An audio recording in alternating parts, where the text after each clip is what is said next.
హల్లెలూయా. చేరి వచ్చిన మీ అందరికీ మన ప్రభువును రక్షకుడైన యేసుక్రీస్తు వారి నామం పేరిట శుభములు, వందనాలు. ప్రభు మిమ్ములను కుటుంబాలను దీవించి బలపరిచి ఆశీర్వదించునుగాక. ఆమేన్. పరిశుద్ధ గ్రంథం నుండి దేవుని వాక్యాన్ని మనం చదివి జ్ఞాపకం చేసుకుందాం. ఆదికాండం 16వ అధ్యాయం 11వ వాక్యం. మరియు యెహోవా దూత, ఇదిగో యెహోవా నీ మొరను వినెను, నీవు గర్భవతివై ఉన్నావు, నీవు కుమారుని కని అతనికి ఇస్మాయేలు అను పేరు పెట్టుదువు. చాలా. ఇస్మాయేలు అను మాటకు అర్థం దేవుడు వినును. Praise the lord. దేవుడు వినును. ఆమేన్. దేవుడు వినును. ఆమేన్. కొంచెం బ్రీఫ్గా, కొంచెం లోతుగా ఈ విషయాన్ని మనం ధ్యానం చేసుకుంటూ ముందుకు వెళదాం. స్తోత్రం కలుగును గాక. అబ్రహాముతో కూడా వచ్చిన లోతు సొదొమ గొమొర్రాలో బ్రతకటం మొదలు పెట్టాడు. అలా బ్రతకటం మొదలు పెట్టిన తర్వాత కొన్ని రోజులకే ఆ సొదొమ గొమొర్రా నివాసులు ఎవరైతే ఉన్నారో బహుఘోరమైన పాపపు స్థితిలో ఉన్న వారిని దేవుడు గ్రహించి వారిని నాశనం చేయడానికి దేవుడు దిగి వచ్చే కంటే ముందుగా జరిగినటువంటి ఒక ఉన్నతమైనటువంటి కార్యం ఏంటి అని అంటే, లోతుని తనతో కూడా ఉన్నటువంటి ప్రజల ఆస్తిని, సొదొమ గొమొర్రాల ఆస్తిని 5 రాజులు వచ్చి యుద్ధం చేసి పట్టుకెళ్ళిపోతారు. అబ్రహాము తనతో కూడా ఉంటున్నటువంటి ఒక 300 మంది తనతో కూడా వెంట పెట్టుకొని 300 మంది పైన ఉన్నటువంటి తన ఇంట అలవర్చబడి తనతో కూడా సహవాసం కలిగి ఉన్నటువంటి తన ఇంటి వారిని ఒక 300 మంది పైన ఉన్నటువంటి తన బ్యాచ్ అంతటిని తీసుకువెళ్ళి 5 రాజుల మీద యుద్ధం చేసి తిరిగి వస్తూ ఉంటే, తిరిగి వచ్చినటువంటి సందర్భంలో అత్యంత ఉన్నతంగా మెల్కీషెదెకు క్రమమును గురించిన విషయాలను మనం అందరం చదువుకున్నాం గత వారం. ప్రభు బల్ల ఆరాధన తమ్ముడు కూడా మనకు వివరించాడు. రైట్. ఇంత జరిగిన తర్వాత, ఇదంతా జరిగినటువంటి తర్వాత 15వ అధ్యాయం మొదట్లో దేవుడు అబ్రహాంకి ప్రత్యక్షమవుతాడు. ప్రత్యక్షమై కొన్ని విషయాలు చెప్తాడు. ఏమనంటే, అబ్రహాం, నేను నిన్ను ఆశీర్వదిస్తాను, ఇదిగో అత్యంత ఉన్నతంగా నీ సంతానం వృద్ధి చెందుద్ది, ఇసుక రేణువుల వలె నీ సంతానం ఉంటారు అని అంటే, అబ్రహాం అంటాడు, ప్రభువా, ఎంత ఇచ్చాయేమి, ఆస్తి చాలా ఇచ్చావు, పనివారిని చాలా మందిని ఇచ్చావు, కానీ నాకున్న లోటు ఒకటే కదయ్యా, నా కొడుకు లేడు కదా, నా ఇంటి వారసుడు లేడు కదా, ఈ ఆస్తి అంతా కూడా నా పెద్ద దాసుడైనటువంటి వానిదే అయిపోద్ది, ఎలియాజరు సొంతం అయిపోద్ది కదా, ఏంటయ్యా అని చెప్పి ఒక విషయాన్ని అడుగుతాడు. అయితే ప్రభు అంటారు, ఖచ్చితంగా నీకు సంతానం కలుగుద్ది, నీ సంతానం నీది గాని పరాయి దేశమందు 400 ఏండ్లు బానిసత్వంలో బ్రతకాల్సిన పరిస్థితులు వస్తాయి, అప్పుడు వారిని నేనే విడిపించి తీసుకొస్తానని చెప్పి తనకు దర్శనమును కనబరిచి వెళ్ళిపోతాడు. స్తోత్రం కలుగును గాక. ఆ వెళ్ళిపోయిన తర్వాత జరిగినటువంటి విషయమే ఇదంతా. దేవుడేమో వాగ్దానం చేశాడు, నేను నీకు బిడ్డలను ఇస్తానని. కానీ శారమ్మ అసలు ఊరుకోవడం, నన్ను దేవుడు బిడ్డలను కనకుండా చేశాడు అని అంటుంది ఆవిడ ఒక మాట 16వ అధ్యాయం మొదట్లో. కాబట్టి ఇదిగో నా దగ్గర నాకు దాసిగా ఇచ్చినటువంటి హాగరు ఉంది, మా నాన్నగారు నాకు దాసిగా ఇచ్చారు కదా, ఆమె ఉంది, ఆమెను నీకు ఇచ్చి పెళ్లి చేస్తా, ఆమెతో పిల్లలను కను, ఆ దాసికి పుట్టినది ఎవరిదైనా సరే నా సొంతం, యజమానురాలు నేను కాబట్టి తను కన్నా అతడు నా సొంతం అవుతాడు, ఆ బిడ్డ నా సొంతం అవుతాడు, కాబట్టి ఆమెను పెళ్లి చేసుకో అని చెప్పి ఇచ్చి పెళ్లి చేసి పెళ్లి చేసిన కొన్ని నెలలకే తన కన్సీవ్ అవుద్ది, గర్భవతి అని తెలుసు.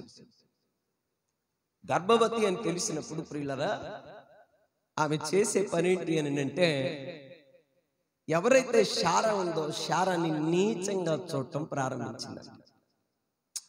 ఇన్నాళ్ళు అబ్రహాం గారిని వేధించావు కదా శారా, ఇన్నాళ్ళు బిడ్డలు లేకుండా నీళ్ళు లోపం పెట్టుకొని చూసావా, ఆయన నన్ను పెళ్లి చేసుకోగానే నేను నెల తప్పాను, నాకు రేపు మాప బిడ్డ పుట్టబోతున్నాడు అన్నట్లుగా ఆమెను నీచంగా చూసింది. యజమానురాలు కదా, బాగా కోపం ఉంది.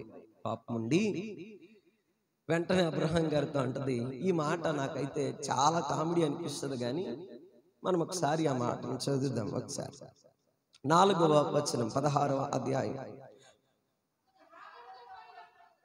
అది గర్భవతి ఆయను, అది తాను గర్భవతినని తెలుసుకున్నప్పుడు దాని యజమానురాలు దాని దృష్టికి నీచమైనదాయను. అప్పుడు శారయి, నా ఉసురు నీకు తగులును, నేనే నా దాసిని నీ కౌగిటకిచ్చిన తర్వాత తాను గర్భవతినైతినని తెలుసుకున్నప్పుడు నేను దాని దృష్టికి నీచమైన దానినైతిని, నాకును నీకును యెహోవా న్యాయము తీర్చునుగా. కానీ అబ్రహాముతో ఆయన ఇచ్చి పెళ్లి చేయమన్నాడా? ఏమంటుంది? నా ఉసురు నీకు తగులుద్ది. అబ్రహాం గారు, దేవుడే నీకు నాకు న్యాయం తీరుస్తాడు ఖచ్చితంగా. ఏం న్యాయం తీర్చాలా? నా ప్రియ దేవుని బిడ్డలారా, జాగ్రత్తగా ఇక్కడ ఆ విషయాల కోసం కాదు, కానీ ప్రత్యేకంగా శ్రమ ఎదురైనప్పుడు హాగరు దేవునితో పెట్టినటువంటి మొరను దేవుడు వినిన విధానాన్ని మనం జ్ఞాపకం చేసుకుందాం. స్తోత్రం కలుగును గాక. నీచమైనది అయిపోయింది. వెంటనే అంటుంది, నా ఉసురు నీకు తగులుద్దయ్యా, ఖచ్చితంగా ఇది నన్ను నీచంగా చూస్తా ఉంది, నా ఉసురు నీకు తగులుద్ది అని చెప్పనగానే, అమ్మా దేవుడు నాకు నీకు న్యాయం తీర్చనుగా, కానీ పెద్ద మాటలు ఎందుకు మాట్లాడతావు?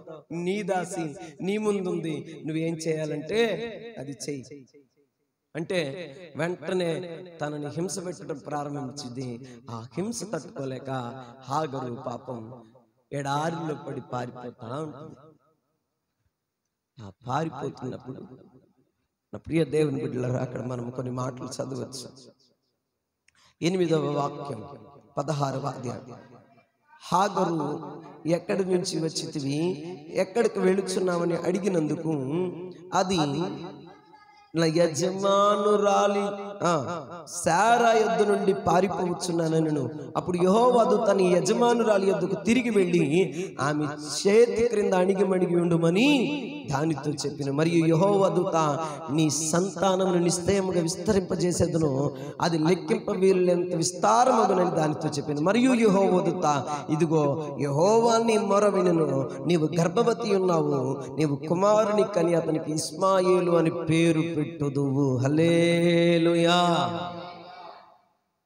వేదనతో నిలిచి ఉన్న హాగరు అడుగుతా ఉంది, ప్రభువా, ఈ గర్భంతో నేను ఎక్కడికి పోను, ఎలా పోను, నా పరిస్థితి ఏంటయ్యా అని చెప్పి బలహీనమైన స్థితిలో దేవుని అడుగుతా ఉంటే ప్రభు వెంటనే దేవుని దూత ప్రత్యక్షమైన ఆమెతో అంటా ఉంది, ఇదిగో నీ మొర నేను విన్నా, ఇదిగో ఖచ్చితంగా నీ కొడుకు పుడతాడు, వానికి ఇస్మాయిలు అని పేరు పెడదు. స్తోత్రం కలుగును గాక.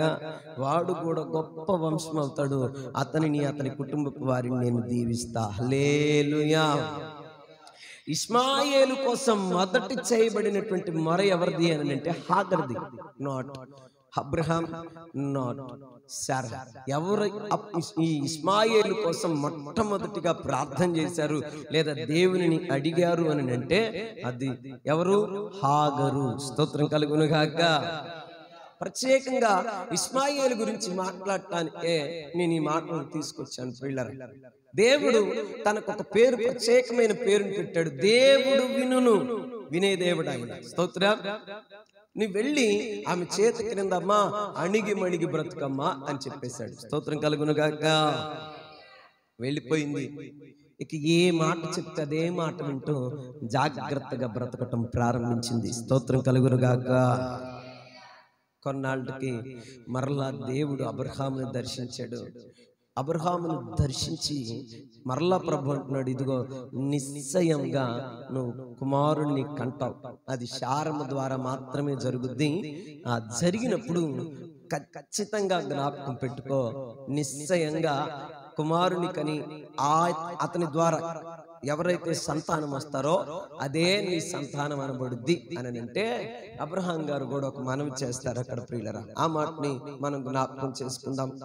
17వ అధ్యాయం మనం 15 నుంచి కొద్ది మాటలు చదువుదాం. మరియు దేవుడు శారయి పేరు శారయి అనవద్దు, ఏలయనగా ఆమె పేరు శారా. నేను ఆమెను ఆశీర్వదించి ఆమె వలన నీకు కుమారుని కలుగజేసి నేను ఆమెను ఆశీర్వదించేదను. ఆమె జనములకు తల్లి అయ్యుండును, జనముల రాజులు ఆమె వలన కలుగుదురని అబ్రహాంతో చెప్పాను. అప్పుడు అబ్రహాం సాగిలపడి, మామూలుగా చూడండి పిల్లరా, ఇక్కడ ఒక ఆంతర్యాన్ని మనం గమనించాం. సాగిలు పడ్డాడు, ఇదిగో నీకు శారా ద్వారా మాత్రమే ఖచ్చితంగా సంతానం పుడతారు అని అంటే వెంటనే ఆయన సాగిలు పడ్డాడు దేవుని దగ్గర. దేనికి? మ్రొక్కుతున్నట్టు బిల్డప్ అనమాట. కానీ మనసులో ఏమనుకుంటున్నాడో తెలుసా? చూడండి పిల్లలు ఏమంటున్నాడు, నవ్వి 100 ఏండ్ల వానికి సంతానం కలుగునా, 90 ఏండ్ల శారా కనునా అని మనసులో అనుకొని పైకి ఏమడుగుతున్నాడు చూడండి. సంతానమేమో దేవుడేమంటున్నాడు, సంతానాన్ని నేను నీకు ఇస్తా శారా ద్వారా, కానీ నిశ్చయంగా అతని ద్వారా వచ్చేవారే నీ సంతానం అనబడతారంటే ఈయన 90 ఏండ్ల గనుద్దా, 100 ఏండ్ల నాకు బిడ్డలు పుడతారా, బాగానే ఉంది కథ ఏదో అనుకుంటా మనసులో నవ్వుకొని పైకి అంటున్నాడు, అయ్యా నీ సన్నిధిని ఇస్మాయిలును బ్రతకనివ్వు. స్తోత్రం కలుగును గాక. ఈ విషయాలు చదువుతున్నప్పుడు కనిపిస్తూ ఉంటుంది ప్రియులారా, దేవుని సన్నిధిలో ప్రార్థన చేయడానికే వస్తాం, మన మనసు ఎక్కడో ఉంటుంది. అబ్రహాం గారికి మళ్ళీ నిజమే కదా, ఆయనేమో దేవుడే వాగ్దానం చేస్తా ఉంటే ఆయన అంటున్నాడు నేను కంటానంట. ఈయన చెప్తున్నాడు బాగుంది కథ, సరేలే ఏదైతే ఏదైంది.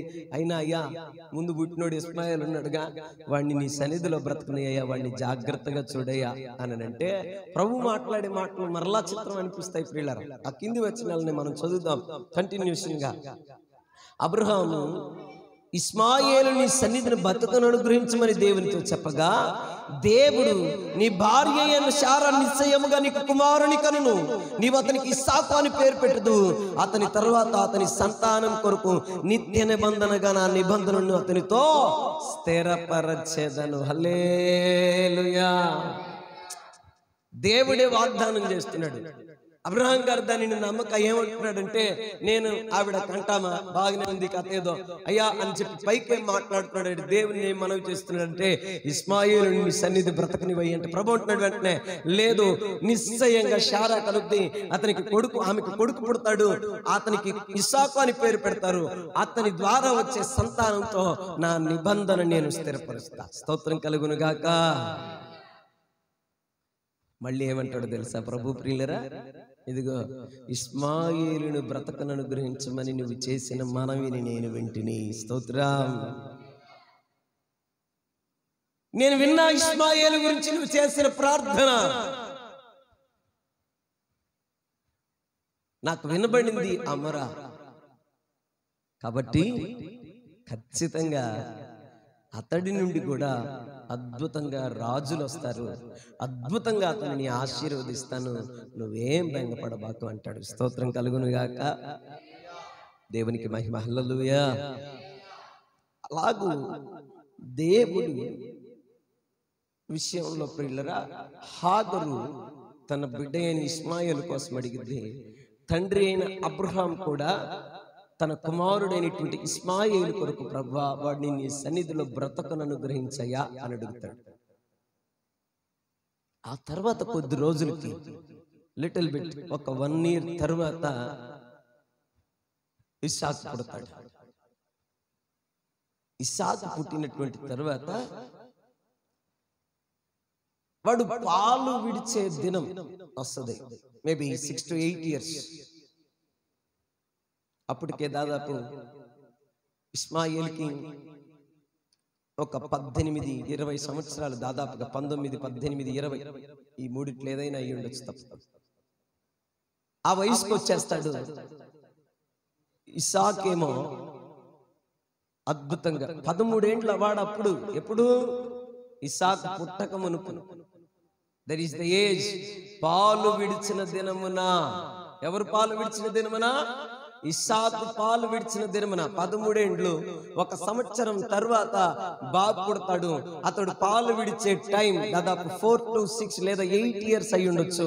అప్రాక్సిమేట్లీ 19 నుండి 20 సంవత్సరాలు ఇస్మాయేలు జీవితంలో. అయితే అప్పుడంట ఇస్మాయేలు వెళ్ళి ఇస్సాకుని గేలి చేయటం తల్లి చూసిందంట. చూసావా? దీని తల్లి దగ్గర ఉన్నట్టు, వీడి తల్లి దగ్గర ఉన్న పొగరే వీడి దగ్గర కూడా ఉంది. ఒకప్పుడు హింసించింది, తనని బాధ పెట్టిందని కొడుకు వెళ్ళి తన కొడుకుని బాధ పెడుతున్నాడని చెప్పేసి ఇంట్లో నుంచి పంపిస్తావా లేదా అని కూర్చో. బాధ అబ్రహాం గారికి ప్రార్థన చేసి ఓ నీళ్ల తిత్తిని అంత చద్ది మూటని చేతికిచ్చి, ఏళ్ళమ్మా, దేవుడు నీకు తోడుంటాడు, నువ్వు ఎక్కడో చోట బ్రతుకు పో అని చెప్పి పంపించాడు. కొంత దూరం అడవిలో ఎడారి ప్రాంతాల్లో నడిచినటువంటి తర్వాత ప్రియులారా, ఇస్మాయేలు తెచ్చుకున్నటువంటి నీరు ఇస్మాయేలు తన తల్లి ఇద్దరు తాగిన తర్వాత ఎక్కడ నీళ్లు దొరకకపోతే ఇక వాడు, నాకు దాహం, నేను నడవలేనమ్మా, నా పని అయిపోతా ఉంది, నేను చచ్చిపోయేలా ఉన్నాను, నన్ను బ్రతికించు, నాకు దాహం ఇమ్ము అని చెప్పి అడుగుతా ఉంటే ఓ చెట్టు కింద ఆ బిడ్డను అట్లా పడేసి, ఓ చెట్టు కింద ఇస్మాయిల్ని అలా పడేసి వానికి ఎదురుగా కొంత దూరం వెళ్ళి కూర్చొని బోర్ నేట్ చేస్తా ఉందంట. అయ్యా, ఆ రోజు నువ్వు వాగ్దానం చేసావు కదా నా బిడ్డను బ్రతికిస్తానని, వాడు చచ్చిపోయే స్థితిలో ఉన్నాడయ్యా, సహాయం చేయవా, కృప చూపించవా అని చెప్పి ఏడుస్తున్నంట. ఆ ఏడుపు వినినటువంటి ఇస్మాయేలు కూడా దేవునికి మొరపెడుతున్నాడంట, ప్రభా నన్ను కాపాడవా అని చెప్పి. వెంటనే దేవుని దూత ప్రత్యక్షమై, ఇదిగో ఆ చిన్నవాని మొర నేను విన్నాను. స్తోత్రం కలుగునుగా. ఆదికాండం 21వ అధ్యాయం 17వ వాక్యం. దేవుడు ఆ చిన్నవాని మొరను వినెను. అప్పుడు దేవుని దూత ఆకాశము నుండి హాగరును పిలిచి, హాగరు, నీకేమి వచ్చినది, భయపడుకుము, ఆ చిన్నవాడున్న చోట దేవుడు వాని స్వరమును విని ఉన్నాడు, నీవు లేచి ఆ చిన్నవాణిని లేవనెత్తి నీ చేత పట్టుకొనుము, వానిని గొప్ప జనముగా చేసినని ఆమెతో అనెను. మరియు దేవుడు ఆమె కన్నులు తెరిచినందున ఆమె నీళ్ల ఊట చూచి వెళ్ళి ఆ తిత్తిని నీళ్లతో నింపి చిన్నవానికి త్రాగనిచ్చెను. దేవుడు ఆ చిన్నవాడికి తోడయ్యుండెను. అతడు పెరిగి పెద్దవాడై అరణ్యములో కాపురం ఉండి వెలుకాడాయెను. స్తోత్రం, హల్లెలూయా. అతడు పారాను అరణ్యంలో ఉన్నప్పుడు అతని తల్లి ఐగుప్తు దేశం నుండి ఒక స్త్రీని తెచ్చి అతనికి పెండ్లి చేసెను. స్తోత్రం కలుగునుగాక. కథ సుఖాంతం. ఇస్మాయేలు జీవితం సుఖాంతం అవడానికి ప్రియులరా, తల్లిగా హాగరు ప్రార్థన చేసింది, తండ్రిగా అబ్రహాం ప్రార్థన చేశారు. తనకై తాను కూడా దేవుని తనని బ్రతికించమని మొరపెట్టాడు. స్తోత్రం కలుగునుగాక. ఈ ఓవరాల్ ఈ విషయం అంతట్లో మనకు కనబడేది ఒకటే, దేవునికి మొరపెట్టినప్పుడు ఓ వ్యక్తి జీవితం స్థిరీకరించబడుద్ది, స్థిరపరచబడుద్ది అని చెప్పి దేవుడు ఈ విషయాలను బట్టి మనకు తెలియజేస్తున్నాడు. స్తోత్రం కలుగునుగాక. ఇస్మాయిలుని గురించి ఒకసారి జ్ఞాపకం చేసుకుంటే, వాడు ఎన్నిక లేని వాడే అనుకున్నారు అందరూ. నిశ్చయంగా శారా అయితే ఇదే అనుకుంది, వాడు మాత్రం అసలు నా సంతానం అవటానికి వీల్లేదు, మనకు సంబంధించినది ఏది కూడా వాడికి దక్కడానికి వీల్లేదు. కానీ దేవుడేమన్నాడంటే, నీ గర్భవాసమును పుట్టే ప్రతి ఒక్కరిని నేను ఆశీర్వదిస్తా. ఫస్ట్ పుట్టినవాడు ఇస్మాయిలే. స్తోత్రం కలుగునుగాక. దీనికి కారణం కూడా శారానే, మరెవరో కాదు, శారానే. అయినా అయినా ఈరోజు చాలా జీవితాలు స్థిరపరచబడిపోకుండా ఆగిపోతున్నాయి కదా, స్థిరపరచకుండా నిలిచిపోతున్నాయి కదా. నా ప్రియ దేవుని బిడ్డలారా, ప్రభు పేరిట తెలియజేస్తున్నాను, కలిగిన బిడ్డల విషయంలో ఇదిగో ఈరోజు మనం స్థిరపడినట్లుగా, ఇదిగో లబ్ధి పొందినట్లుగా, ఇదిగో దేవుని కృపను పొందినట్లుగా జీవితాలు ఒకవేళ గడిచిపోతున్నాయి అనుకుంటున్నారేమో. ప్రభు పేరిట పిలుపునిస్తున్నా, మీ బిడ్డల జీవితాలు, మనందరి జీవితాలు స్థిరపరచబడాలి అని అంటే తల్లిదండ్రులుగా మనం దేవుని సన్నిధిని మొరపెట్టే వారమై ఉండాలి. స్తోత్రం కలుగును గాక. అంతటితో సరే మన బిడ్డలు కూడా మొరపెట్టేవారు అయి ఉండాలి తప్పకుండా. ఆమేన్. మన బిడ్డలు కూడా దేవుని ప్రార్థించేవారు అయి ఉండాలి. ఎందుకు ఈ విషయాలు అని అంటే, ఇంత పెద్ద 16 నుంచి 21 అధ్యాయాల మధ్య, దాదాపు 5 అధ్యాయాల మధ్య ఇష్మాయేలు యొక్క జీవితం గురించి దేవుడు కలిగి ఉన్నటువంటి సంకల్పం నెరవేర్చబడింది కేవలం మొరబెట్టడాన్ని బట్టే. స్తోత్రం. మొట్టమొదట గర్భంలో ఉన్నప్పుడు తల్లి మొరపెట్టింది. స్తోత్రం కలుగును గాక. నేను అంటానండి, మీ బిడ్డల కోసం, మీ బిడ్డల గర్భంలో ఉన్నప్పుడు మీరు బాగా మొరపెట్టారు. స్తోత్రం కలుగును గాక. కొంచెం చిన్నవాడ ఎదుగుతున్నప్పుడు మీ భర్తలు కూడా మీ బిడ్డల కోసం ప్రార్థన చేసి ఉంటారు. కానీ మీ భక్తి సరైనది కాకపోతే వాడు భక్తిలో ఎదగలేడు, బిడ్డలు ప్రార్థించేవారు కాలేరు. స్తోత్రం కలుగును గాక.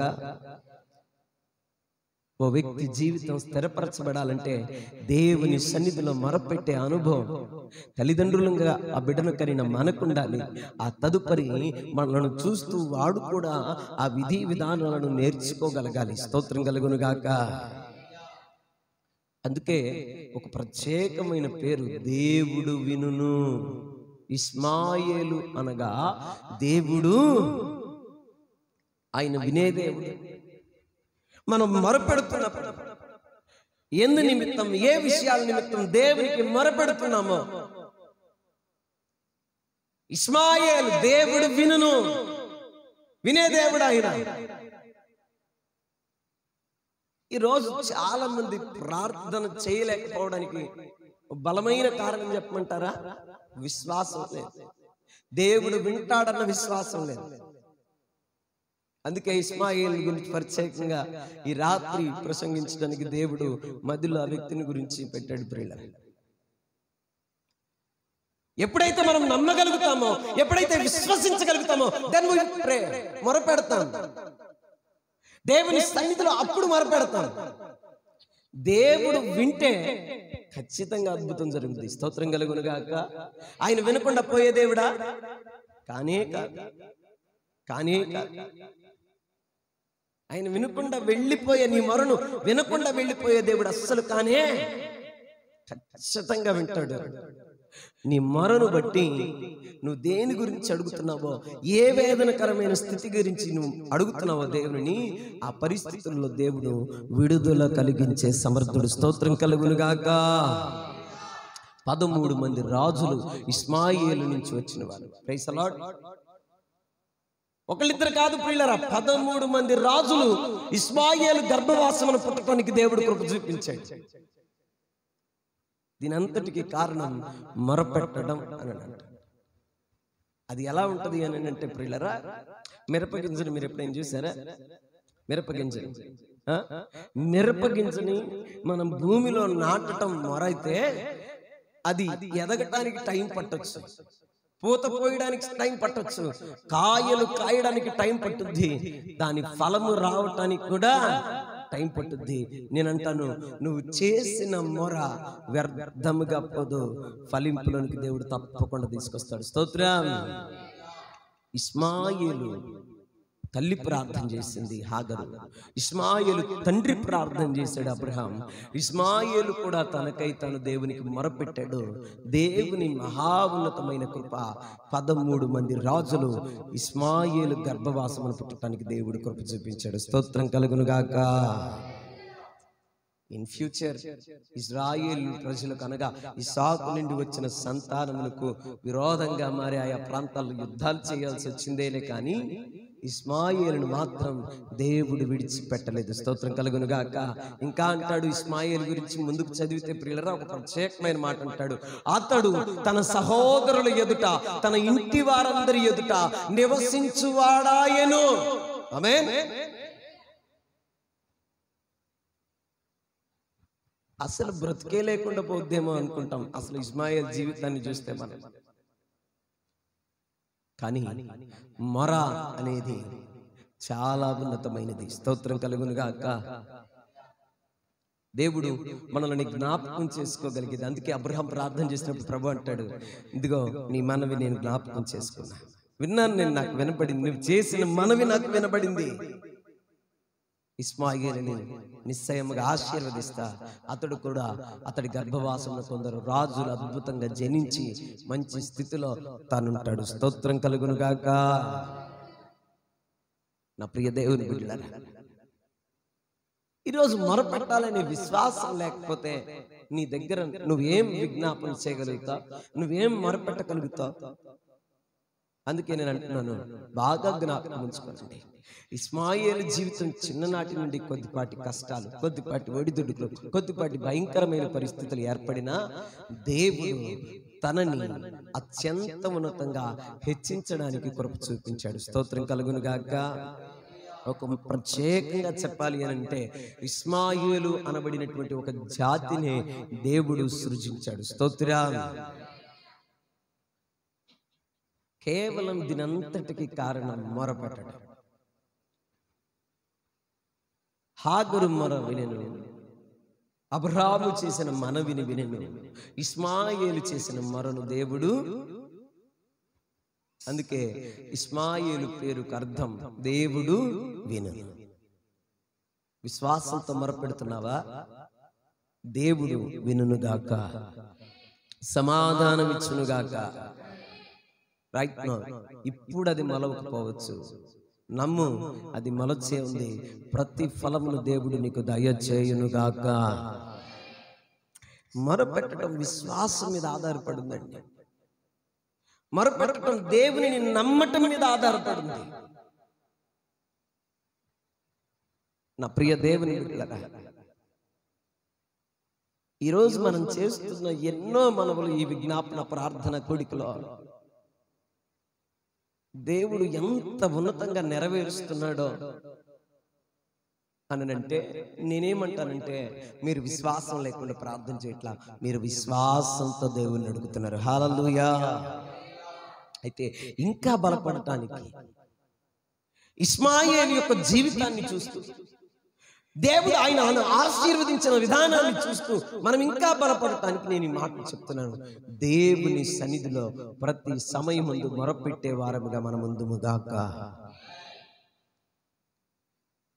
వేదన కలిగిన తల్లిలాగా ప్రార్థన చేయాలి. వేదనతోనే ఉంది తను, సంతోషంగా ఉంది ఆ టైంలో, వేదనతో కన్నీటితో ఉంది. గర్భవతి ఒంటరిగా పెట్టిన హింసకు పారిపోయింది. ఏం చేయాలో తెలియదు. అరణ్యంలో అటు ఇటు తిరుగుతా ఉందంట. అటు ఇటు తిరుగుతుంటే దేవుని దూత ప్రత్యక్షమై, నీ మొర విన్నా, నువ్వు గర్భవతి అయ్యావు కదా, కొడుకు పుడతాడు నీకు. అబ్రహాం విషయంలో, అబ్రహాం కూడా ఇస్మాయిల్ విషయంలో చాలా వేదనతో ఉన్నాడు. శారాను బట్టి ఏ క్షణం ఈ బిడ్డను వెళ్ళిపోమని చెప్పి తను చెప్పొద్దు, ఎప్పటికైనా ప్రాబ్లమే. ఒకప్పుడు తనను గర్భవతిగా ఉన్నప్పుడే పంపించేసింది కదా అని చెప్పి ఇస్మాయిల్ గురించి ఆలోచనతో చాలా దినాలు బ్రతికాడు అబ్రహాం. స్తోత్రం కలుగును గాక. దేవుడు ఆ తండ్రి వేదనను కూడా చూశాడు. చివరిగా ఆ బిడ్డ ఇస్మాయిల్ పడుతున్న వేదనను కూడా ప్రభువు చూశాడు. స్తోత్రం కలుగును గాక. వేదనతో ఉన్న హాగరుని చూచిన దేవుడు నీ వేదనను కూడా చూచును గాక. ఆందోళనతో ఉన్న అబ్రహామును చూచిన దేవుడు నిన్ను కూడా చూచును గాక. దాహార్తితో ప్రాణం పోయే స్థితిలో ప్రాణాపాయ స్థితిలో కొట్టుమిట్టాడుతున్న ఇస్మాయేలును చూసిన దేవుడు నిశ్చయముగా నిన్ను కూడా చూచునుగాక. దేవుడు వింటున్నాడు. ప్రార్థన చేయండి, మొరపెట్టండి. ఇదిగో ఎన్నిక లేనటువంటి ప్రజలతో కూడా దేవుని ప్రణాళికలో అసలు హాజరు లేదు. దేవుని ప్రణాళికలో అసలు హాజరు లేదు. కానీ షారా తనని ప్రణాళికలోనికి పట్టుకొచ్చింది. అయితే ప్రణాళికలో లేని వారు సైతం ప్రణాళికలోకి రాబడిన తర్వాత మొరపెడితే దేవుడు వినటానికి చెవులు మూసుకోలేదు. అయినా ఎప్పుడు మొర వినడానికి సిద్ధంగా ఉన్నాడు. స్తోత్రం కలుగును గాక. మొరపెట్టు. నువ్వు కొన్ని పరిస్థితులు బాలేదు నీ జీవితంలో, ఆర్థికంగా కొన్ని స్థితిగతులు, కుటుంబ పరిస్థితుల్లో కొన్ని స్థితిగతులు, భర్త నుంచి, పిల్లల నుంచి, కుటుంబ వారి నుంచి, తల్లిదండ్రుల ఇండ్ల వారి నుంచి, అత్తమామల ఇండ్ల వారి నుంచి, ఇలా కొన్ని స్థితిగతులు నిన్ను బలహీనపరుస్తున్నాయి. ఎదురాడి పోరాడి గొడవలు పెట్టమని కాదు నిన్ను అంటుంది.